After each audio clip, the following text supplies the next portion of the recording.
I'm back at it again with another video. Just got a fresh cut yesterday. Been woofing for like 4 weeks. And I'm gonna be honest with y'all. This is the second video that I actually recorded. The first video, I was not pleased with my progress. I was not happy about how things went during that woofing progress and or that process. And I decided, you know what? I think I'm gonna try something a little different.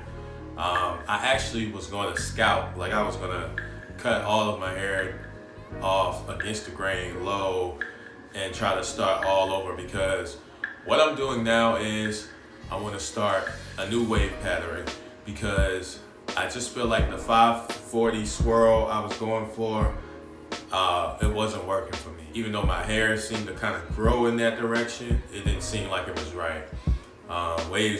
Ripples weren't even forming on the sides and on the back, you know. So I'm trying to switch over to Beehive style. I'm trying to go from my crown and outward. So my crown is here, you can see it. So I'm brushing now this way, this way, this way. I'm brushing out from my crown, keeping it simple, the most simplest 360 wave style. I feel like maybe not the simplest to do, but the simplest way to brush, even though with me, it's not that simple as just going this way, this way, this way.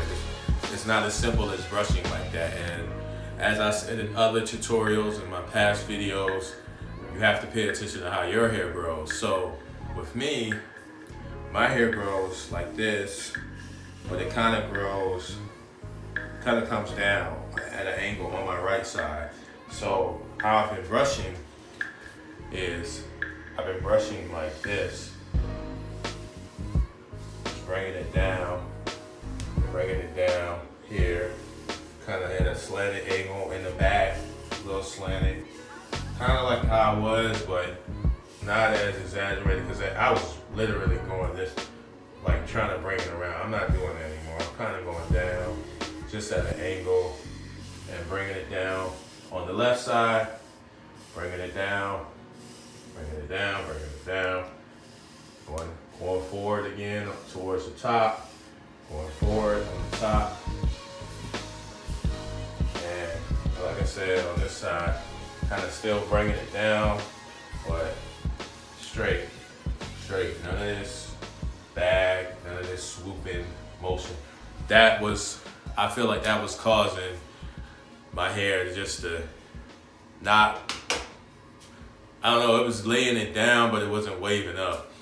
And additionally, I was wearing my do-rag and my wave caps way too much. My hair was matted. It was dry, because I don't use a lot of products.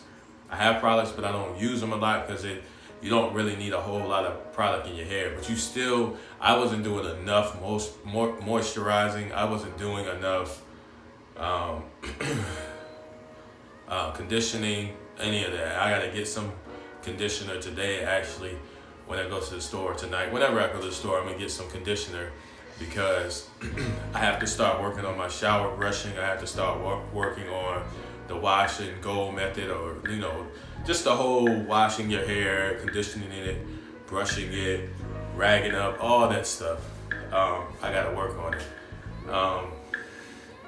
So yeah, I just wanted to give a brief update of where I'm at with it. This ain't a long video. This ain't gonna be very much. It's just me explaining what I got going on right now.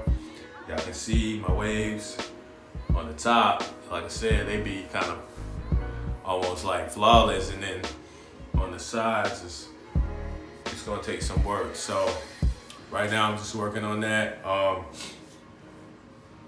I'm still working with this raggedy do-rag. Remember from videos ago, at this point it's been 3 weeks or more since I placed an order. I still haven't received a do-rag. I'm probably gonna hit the dude up today and be like, can I just have my money back? Because I feel like it's very poor customer service to not for me to not have been able to receive my do-rag yet. I think that's extremely poor customer service, and I think I'm deserving of a refund. So I'm gonna do that. But anyway, if you guys like this video, hit the like button. Please subscribe to the channel. I'm gonna be posting more updates, more content is coming your way. So stay tuned. Thank you for tuning in to Williams World. I'm gone.